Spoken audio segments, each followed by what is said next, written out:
Assalamualaikum dan salam sejahtera. Ketua Polis Negara hari ini memberi jaminan akan menyiasat setiap aduan yang diterima PDRN sama ada daripada orang ramai maupun anggotanya dengan adil. Dan antara skop siasatan menepasti individu yang mencetuskan huru-hara serta pemimpin pembangkang yang didakwa menghasut peserta bersih melusuh dan merempuh sekatan polis di Dataran Merdeka Sabtu lalu. Saya tidak mau sebut secara nama. Ya? Catatan saya ialah berpandukan kepada prinsip kita. Kalau sesiapa juga yang telah melakukan kesalahan, kerana yang melakukan kesalahan ni ada banyak, dia punya banyak tahap-tahap dia, ya. Adakah orang yang masuknya, orang dan sebagainya, orang yang terlibat secara langsung dan perbuatannya, semua ni dengan siasat. Tan Sri Ismail mengadakan sidang media khas ini di Bukit Aman.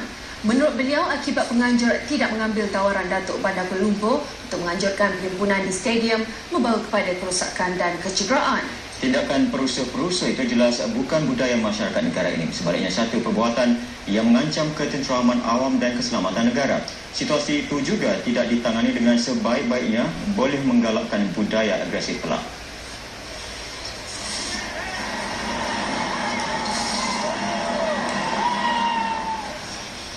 Pada sidang media itu, Tan Sri Ismail turut menjelaskan tindakan yang diambil pasukannya bagi menangani rusuhan Sabtu lalu. Menurut beliau, tindakan mengepung kawasan Dataran Merdeka dengan kawat dan benteng kon dilakukan selepas Datuk Bandar Kuala Lumpur menolak permohonan penganjur untuk berhimpun. Tindakan awal juga diambil dengan mendapatkan perintah mahkamah bagi menghalang penganjur dan peserta perhimpunan dari berhimpun di Dataran Merdeka. Pendirian polis untuk menangani perhimpunan tersebut adalah non-engagement serta berpandukan kepada bidang kuasa undang-undang. Arahan ini adalah jelas dan telah dikeluarkan kepada petugas-petugas polis untuk memerhati dan memberi laluan fasilitate perhimpunan awam tersebut dari awal lagi. Tindakan itu jelas dapat dilihat apabila anggota polis hanya melakukan kawalan dan rondaan sejak pagi hari berkenaan. Pasukan polis yang bertugas di hadapan pengadang juga tidak mengambil sebarang tindakan terhadap perusuh-perusuh. Tegas beliau, hanya setelah perusuh bertindak agresif dengan melanggar dan merempuh halangan untuk menuju Dataran Merdeka, baru pihaknya mula mengambil tindakan untuk menyuraikan perusuh. Jelasnya lagi, jika tindakan itu tidak diambil, pertempuran boleh berlaku dan boleh membahayakan kedua-dua pihak. Tan Sri Ismail turut menayangkan sebahagian rakaman insiden yang berlaku pada perhimpunan itu. Antaranya detik-detik awal bagaimana sebuah kereta polis yang diserang sebelum diterbalikkan perusuh. Insiden itu mengambil tempat sejurus salah seorang penganjur perhimpunan mengeluarkan arahan supaya bersurai.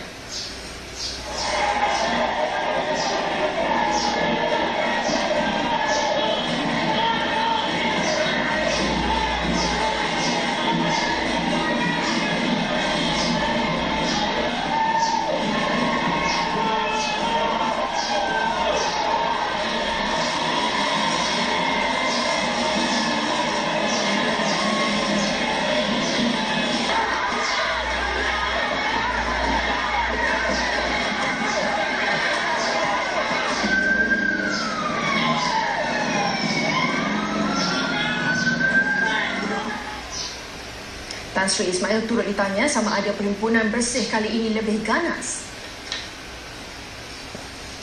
Kalau mereka tidak ikut undang-undang, inilah masalah dia. Ya? Itu saja. Kalau tak ikut undang-undang, kita dah contestation ikut peraturan undang-undang. Kalau orang tak ikut undang, inilah berlakunya. Abang akta ramai tak ada barang. Dia tegur cara sedang berkumpul. And then bawa akta pengamanan ada duty juga untuk penganjur ni, to ensure that it is peaceful. Beliau turut kesal ada pihak tidak bertanggungjawab sengaja mengubah suai gambar semata-mata untuk memberi gambaran salah situasi sebenar kejadian.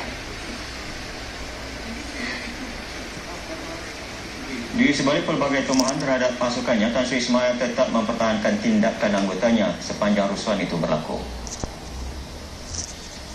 Pihak polis telah bertindak dengan complete restraint dari mulanya. Setelah bertindak dengan penuh berhemah dari mula secara profesional. Kalau kita lihat berapa jam lamanya kita sentiasa saja tidak bergerak, hanya mematikan saja. Mematikan saja perilaku mereka-mereka yang berkumpul itu. Apapun beliau meminta masyarakat tidak membuat kesimpulan terlalu awal dan memberi ruang kepada pihaknya untuk menjalankan siasatan menyeluruh mengenainya. Berikut kami paparkan antara lokasi yang membabitkan suasana sebelum dan ketika rempuhan dilakukan kumpulan bersih terhadap penghadang keselamatan. Datuk Seri Anwar Ibrahim dan Timbalan Presiden PKR turut berada di lokasi yang sama. Visual berkenaan yang menunjukkan ketua pembangkang itu memberi isyarat tangan kepada Azmi Ali tersebar di internet.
Bukan hanya dipukul, malah ada yang dimaki hamun. Yang dimaksudkan insiden yang dicetuskan oleh mereka yang menyertai perhimpunan bersih terhadap media yang membuat liputan.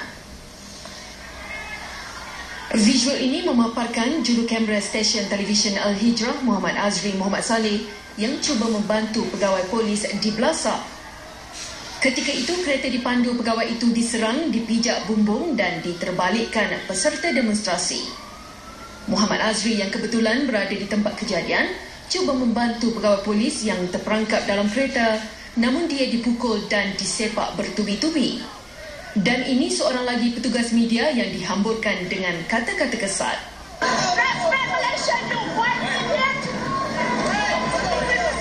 Saya orang Islam, saya tinggal di sini, istri saya orang Malaysia. Jangan kita.